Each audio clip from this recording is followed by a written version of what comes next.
রক্তের কোনো সম্পর্ক নেই, তবুও অচেনা অজানা এক মানুষের মৃত্যুর খবর শুনে হৃদয়টা এমনভাবে ভেঙে পড়েছে। এই ব্যথা কি আগে কখনো অনুভব করেছি? নিজেকেই প্রশ্ন করি।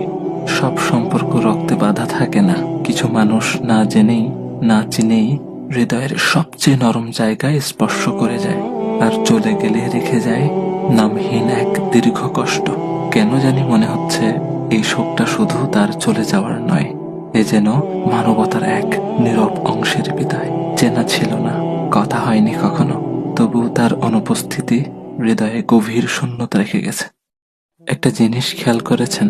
আমার ভাই ওসমান হাদিকে গুলি করা হলো জুমার নামাজের পর, আর তিনি তার রবের ডাকে সাড়া দিয়ে চলে গেলেন জুমার রাতে।